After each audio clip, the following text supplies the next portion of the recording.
Hi everyone, welcome to my channel.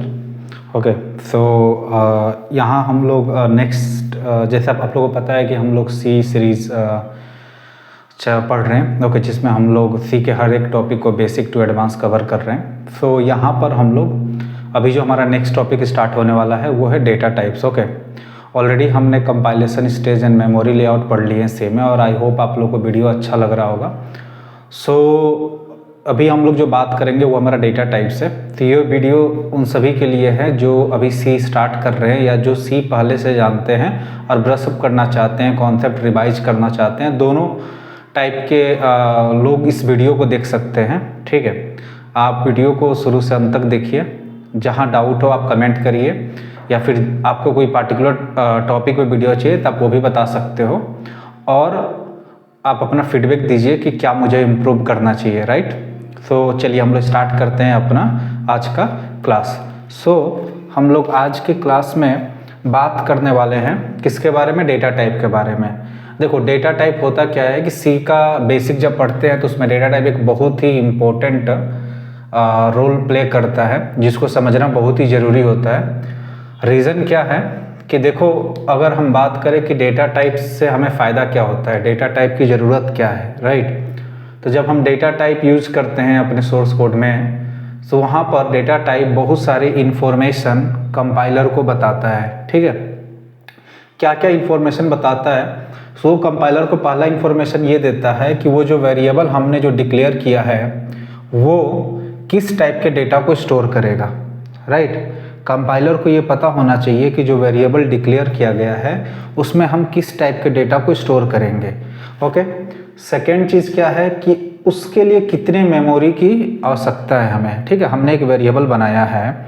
ठीक है, उस वेरिएबल को अगर हम मेमोरी एलोकेट करते हैं तो उसको कितना मेमोरी की ज़रूरत हो। नेक्स्ट, उस वेरिएबल में हम कोई अगर वैल्यू असाइन कर रहे हैं तो कितने रेंज तक वैल्यू असाइन कर सकते हैं। ठीक है, मतलब ये नहीं है कि हमने एक वेरिएबल बनाया तो उसमें कोई भी वैल्यू हम स्टोर कर सकते हैं। उसका एक रेंज होता है, एक लिमिट होता है, उतने ही तक आप वैल्यू को स्टोर कर सकते हो। ठीक है, जैसे मान के चलो आप खाना खाते हो तो आपका अगर रोटी खाने का अगर रेंज, आपका अगर लिमिट है कि आप 5 रोटी मैक्स टू मैक्स खा सकते हो। ठीक है, तो अगर कोई आपको 6 या 7 रोटी दे दे तो वो आप नहीं खा पाओगे। उससे अगर ज़बरदस्ती आप करोगे तो क्या होगा? आपका तबीयत खराब हो जाएगा। राइट, उसी तरीके से अगर वेरिएबल को पता है कि उसको इतना ही वैल्यू हम असाइन कर सकते हैं, इतने ही रेंज तक का, अगर उससे ज़्यादा असाइन करेंगे तो फिर मेमोरी में हमें इशू आने लगेगा। जब वो कंपाइल होगा या जब एग्जीक्यूट होगा तो एरर थ्रो करेगा। तो इसलिए कंपाइलर क्या करता है, डेटा टाइप देख के समझ जाता है कि इसमें हम मैक्स टू मैक्स इतना ही वैल्यू असाइन करेंगे, इससे ज़्यादा असाइन नहीं कर सकते।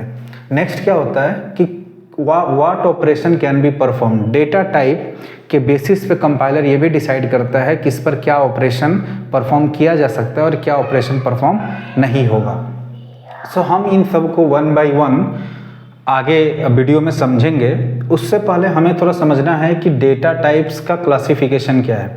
जैसे सी में बहुत सारे टाइप के डेटा टाइप होते हैं। अगर मेन क्लासिफिकेशन देखो तो एक होता है प्रिमिटिव डेटा टाइप, जिसको बेसिक डेटा टाइप बोलते हैं। ठीक है, ये डेटा टाइप सभी इनबिल्ट होते हैं सी में, जिसको हम वैल्यू स्टोर, अलग अलग टाइप के वैल्यू स्टोर करने के लिए यूज करते हैं। नेक्स्ट होता है हमारा डिराइव्ड डेटा टाइप। इसका नाम डिराइव्ड डेटा टाइप क्यों है? क्योंकि ये जितने भी डेटा टाइप आप देख रहे हो ना, ये सब बेसिक से डिराइव किया जाता है। ठीक है, और यूजर डिफाइंड डेटा टाइप होता है जिसमें यूजर खुद का अपना डेटा टाइप क्रिएट करता है, जैसे कि यूनियन है, स्ट्रक्चर है, एनम है। ठीक है, डिराइव्ड डेटा टाइप में एरे है, पॉइंटर है, फंक्शन है। आपका प्रिमिटिव डेटा टाइप में इंटीजर है, कैरेक्टर है, फ्लोट है, डबल है, बूल है एंड वॉइड है।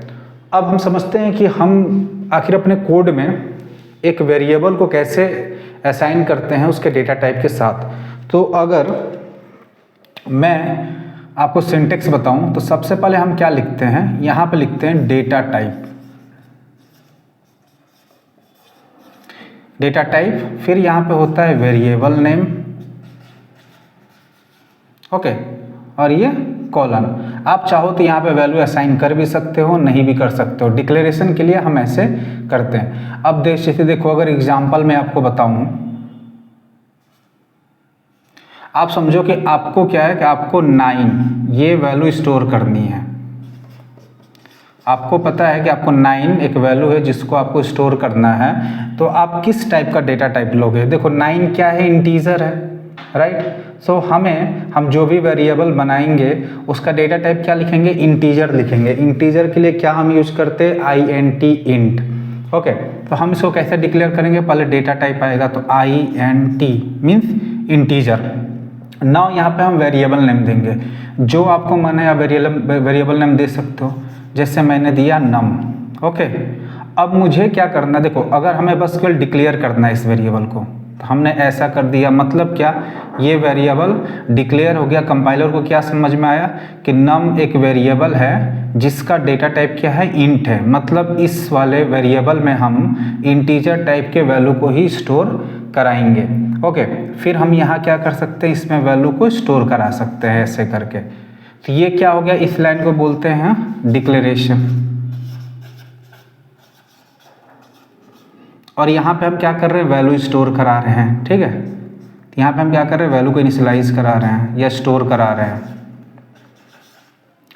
अब इसी की जगह पे हम क्या कर सकते हैं? हम इसको एक लाइन में भी लिख सकते हैं। कैसे?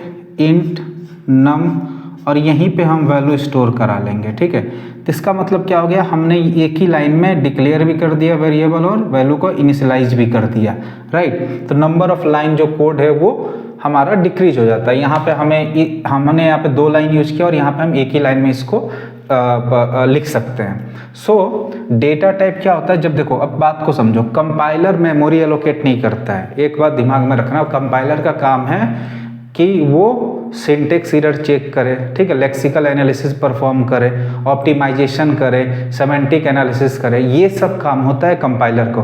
कंपाइलर को कोई मतलब नहीं है कि मेमोरी कैसे एलोकेट होगा, बट कंपाइलर को क्या चाहिए? कंपाइलर देखो क्या करता है? असेंबली फाइल जनरेट करता है, ठीक है, इंस्ट्रक्शन जनरेट करता है। वही इंस्ट्रक्शन क्या होता है? CPU लाइन बाय लाइन उसको रीड करके एग्जीक्यूट करता है। जब हम प्रोग्राम को रन करते हैं तो रैम में लोड होगा, और जब मेमोरी में लोड होता है तो उस समय क्या करेगा? जो हमारा CPU होगा लाइन बाय लाइन चीज़ों को पढ़ेगा और पढ़ के क्या करेगा? उसके हिसाब से मेमोरी एलोकेट करेगा। अब CPU को कैसे पता चलेगा कि किसके लिए मुझे कितना मेमोरी एलोकेट करना है? वो इन्फॉर्मेशन कंपाइलर देता है, उस हिसाब से वो क्या करता है? इंस्ट्रक्शन जनरेट करता है। आप ऐसे समझो एग्जांपल के लिए कि कंपाइलर क्या है? कंपाइलर को आप मान लो आर्किटेक्ट, ओके, एंड आप CPU को मान लो क्या? बिल्डर। तो दोनों में क्या है डिफरेंस? देखो, कंपाइलर क्या आर्किटेक्ट का काम करेगा, CPU बिल्डर का काम करता है। आर्किटेक्ट का काम क्या होता है? वो ब्लूप्रिंट बनाता है। जैसे कहीं पर भी अगर कोई बिल्डिंग बनना है तो उसका वो क्या बनाता है? ब्लूप्रिंट बनाता है। जैसे मान के चलो कि हमें डिजाइन करना है 1 BHK फ्लैट, ओके, ये फ्लैट हमें बनाना है। तो आर्किटेक्ट क्या करेगा? इसका डिजाइन बना के देगा कि एक रूम जो है इसका साइज A and B करके होगा, राइट, इतना इसका एरिया होगा। सो ब्लूप्रिंट जो होता है कि रूम का साइज कितना होगा, हाइट कितनी होगी, वो सब डिजाइन क्या होता है? आर्किटेक्ट करता है। ब्लूप्रिंट बना के किसको देता है? बिल्डर को देता है। बिल्डर क्या करता है? उसको वो समझ के लाइन बाय लाइन उसको एग्जीक्यूट करता है, राइट। उसी तरीके से जब कंपाइलर हमारे सोर्स कोड को कंपाइल करता है तो क्या दिखता है कि ओके, हमने यहाँ पे क्या किया? एक वेरिएबल डिक्लेयर किया जो इंटीजर टाइप का है। सो कंपाइलर इसके लिए इंस्ट्रक्शन जनरेट करेगा। कैसे? कंपाइलर यहाँ समझ जाएगा कि इंटीजर के लिए कितना मेमोरी एलोकेट करना है। अभी आगे वीडियो में मैं बताऊंगा कि अलग अलग आर्किटेक्चर पर, जैसे 32 या 64 बिट का हमारा लैपटॉप आर्किटेक्चर होता है, ठीक है। सो उस पर इंटीजर का साइज क्या होगा? नॉर्मली इंटीजर का साइज दोनों पे क्या होता है? अगर कोई इंटीजर है डेटा टाइप तो इसके लिए 4 बाइट्स मेमोरी की जरूरत पड़ती है। अब क्वेश्चन ये होगा कि 4 बाइट्स मतलब क्या हो गया? तो देखो, जिसको नहीं पता है उसके लिए मैं बता रहा हूँ कि देखो ऐसे आप समझो, जो भी नंबर होते हैं, जो भी वैल्यू हम वेरिएबल में स्टोर करा रहे हैं वो मेमोरी में कैसे स्टोर होता है? तो बाइनरी नंबर में स्टोर होता है, ठीक है। तो बाइनरी नंबर सबको पता है कि बाइनरी नंबर मतलब क्या? 0 या 1। सो जो भी वैल्यू जाकर मेमोरी में स्टोर होगा वो बाइनरी नंबर में ही स्टोर होगा, क्योंकि मेमोरी को नहीं पता है कि 9 क्या है, वो इसको ऐसे नहीं दिखता है, वो इसको बाइनरी में ही स्टोर करेगा। तो तो इसमें क्या होता है बाइनरी नंबर में, अगर मान के चलो कि इन सबको इंडिविजुअल क्या बोलते हैं, बिट्स बोलते हैं, ठीक है, इनको क्या बोलते हैं, बिट बोलते हैं, बिट्स। अब मान के चलो group of 8 bit called 1 byte. अगर आप इन बिट को मतलब टोटल 8 बिट ले लो, जैसे मान के चलो एग्जांपल ले लो, मैं बताऊं अगर एग्जांपल आपको, कि अगर आपने एग्जांपल ले लिया 1 0 1 0 1 1 3 3 6 7 8, ये टोटल कितने बिट हो गए, इसमें 8 बिट हो गए। तो इनको हम क्या बोलेंगे, इनको हम लोग बोलेंगे कि ये हमारा बाइट है, 1 बाइट है। तो 1 बाइट में कितने बीट होते हैं, तो 8 बीट होते हैं। तो अगर मैं बोल रहा हूँ 4 बाइट, इसका मतलब इसमें कितने हमारे बीट हो जाएंगे, तो 4 × 8, क्योंकि 1 बाइट में 8 bit, so 4 × 8 equal to what, 32 bit हो जाएगा। ओके, क्योंकि मेमोरी में जो भी वैल्यू होती है वो बिट फॉर बिट में स्टोर होती है। तो इंटीजर को चाहे आप 32 बिट आर्किटेक्चर वाले सिस्टम पे रन करो, स्टोर करने की कोशिश करो, या फिर 64 बिट पे, वो 32 बिट का मेमोरी लेगा, मीन्स 4 बाइट्स का मेमोरी वो लेगा। सो कंपाइलर इसको देख के समझ जाता है कि इस वेरिएबल के लिए मुझे मेमोरी में 4 बाइट्स का मेमोरी एलोकेट करवाना है। तो वो इस हिसाब से इसका इंस्ट्रक्शन जनरेट करता है, और जब सीपीयू इसको एग्जीक्यूट करेगा उस समय क्या करेगा, उसके लिए रन टाइम पे इसके लिए मेमोरी एलोकेट होगी। कितनी मेमोरी एलोकेट होगी, वो 4 बाइट्स की मेमोरी एलोकेट होगी। लेकिन ये सीपीयू के पास इन्फॉर्मेशन आया कहाँ से, ये इन्फॉर्मेशन इसके पास आता है हमारा कंपाइलर के थ्रू, ठीक है। कंपाइलर मेमोरी एलोकेट नहीं करता है, बट ये इन्फॉर्मेशन प्रोवाइड करता है सीपीयू को कि रन टाइम पे आपको कितनी मेमोरी एलोकेट करनी है, राइट। तो आई होप आप लोग को ये समझ में आया होगा मैं क्या बताना चाह रहा हूँ। सो डेटा टाइप का काम क्या होता है, जैसे मैंने आपको ये समझा दिया कि how much memory it occupies, it is मतलब ये जो पार्ट है वो क्या, इसका कहने का मतलब है कि कंपाइलर ये बताता है कि इस वेरिएबल के लिए कितना मेमोरी आपको एलोकेट करना है। तो जब हमारा कोड जब हम रन करते हैं, जब रन करते हैं तो उस टाइम पे वो मेमोरी एलोकेट होती है according to the information provide by the compiler, right. अब फर्स्ट पॉइंट क्या है कि what kind of data will store by a variable. So ये भी बताता है, जैसे मान के चलो हमने इंटीजर टाइप का एक वेरिएबल बनाया, राइट। सो कंपाइलर को समझ में आ गया कि इस वेरिएबल में हम बस केवल इंटीजर टाइप का ही वैल्यू स्टोर करेंगे, किसी और टाइप का अगर वैल्यू स्टोर करने जाएंगे तो वो क्या होगा, वो हमारा एरर दिखाएगा, कंपाइलेशन टाइम पे ही एरर आ जाएगा कि मिसमैच डेटा टाइप या data type incompatibility, data type is not compatible with the value which we are trying to assign, right. So इसको हम लोग एग्जाम्पल के साथ देखते हैं। सो आप सब तक इसको पहले नोट डाउन करिए, फिर मैं नेक्स्ट टॉपिक पे मूव करता हूँ, हम लोग ये पोर्शन समझेंगे, राइट। और इससे पहले हम लोग देख लेंगे कि अलग अलग आर्किटेक्चर 32 और 64 बिट आर्किटेक्चर में ये जो बेसिक डेटा टाइप होते हैं ये कितना मेमोरी इनको रिक्वायर्ड होती है, ओके।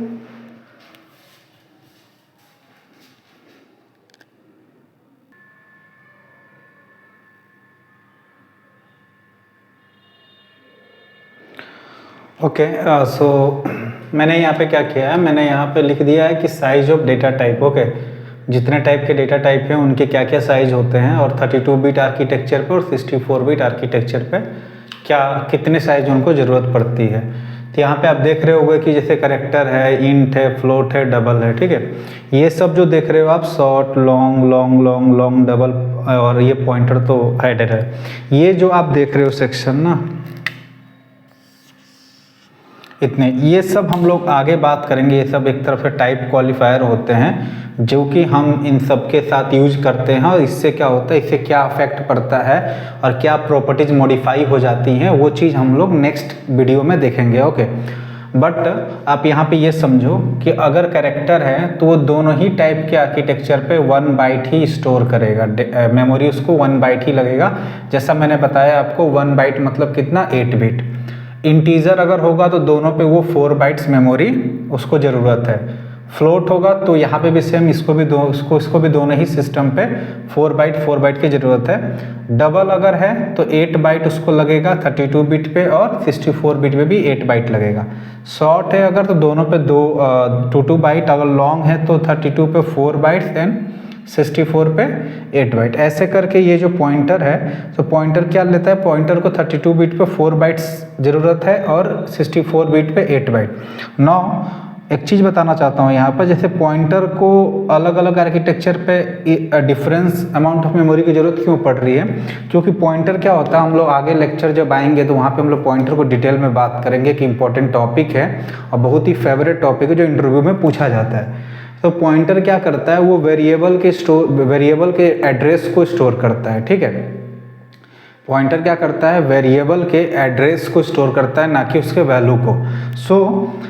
सो होता क्या है कि अगर 32 बिट का आर्किटेक्चर है, ठीक है, तो वहाँ पे जो एड्रेस पैटर्न जो होता है, जो मेमोरी जो बेसिकली जो एड्रेस बोल सकते हो, जो एड्रेस मैपिंग है या जो एड्रेस पैटर्न है, वो 4 बाइट्स के फॉर्म में होता है, ठीक है।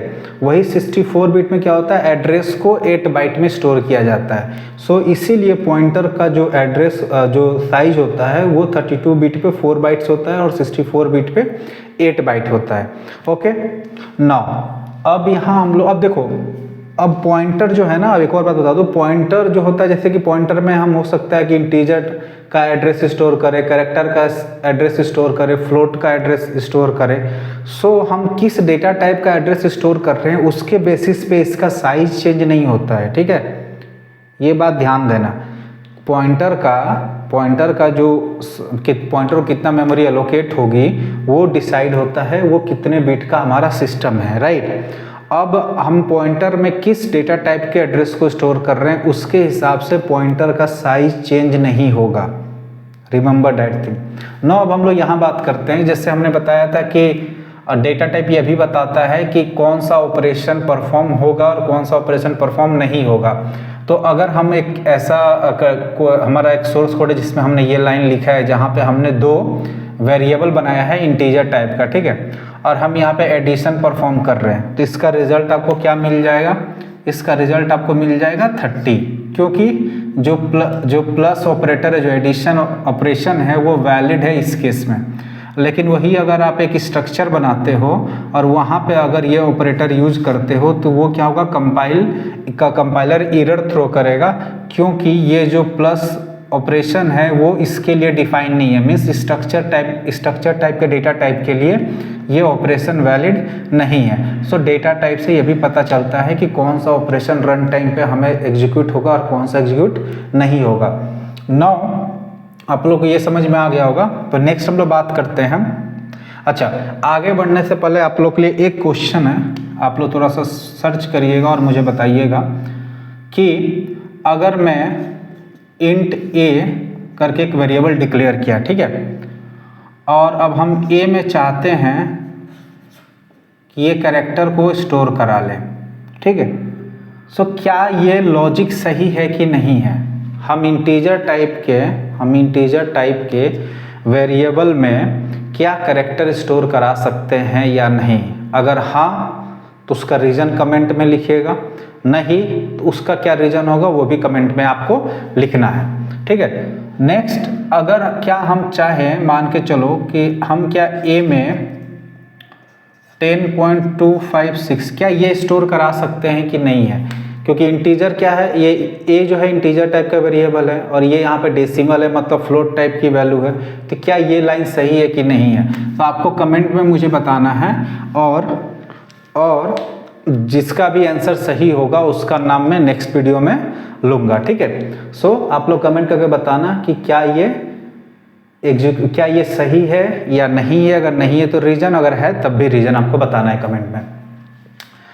और उसके बाद से नेक्स्ट वीडियो में जब हम आएंगे तो हम इस पर बात भी करेंगे डिटेल में कि ये सही है या नहीं है। उस टॉपिक का नाम होगा कि कैसे मतलब जो भी हम डेटा टाइप डिक्लेयर करते हैं उसको मेमोरी में कैसे मतलब इंटरप्रेट किया जाता है, राइट, उसको कैसे देखा जाता है, समझा जाता है एट अ मेमोरी लेवल। तो हम फिर समझेंगे कि क्यों ये सही है या क्यों ये गलत है।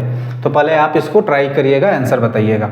अब देखो आगे बढ़ने से पहले जो नेक्स्ट क्लास होने वाला है उससे पहले हमें एक चीज़ समझना है, साइंड और अनसाइंड कॉन्सेप्ट। ओके, ये दोनों क्या है, ये दोनों इंटीजर मॉडिफायर होते हैं। मॉडिफायर मतलब क्या, एक ऐसे कीवर्ड हो गए जिसको अगर हम इंटीजर के साथ यूज कर दें तो उनकी प्रॉपर्टीज बदल जाती हैं, उनकी रेंज बदल जाती है और उनकी कैपेबिलिटी बदल जाती है। ठीक है, जैसे अगर कोई इंटीजर साइन टाइप का होगा तो वो उसके पास क्या कैपेबिलिटी होगी कि वो निगेटिव और पॉजिटिव दोनों टाइप के नंबर को स्टोर कर सकता है।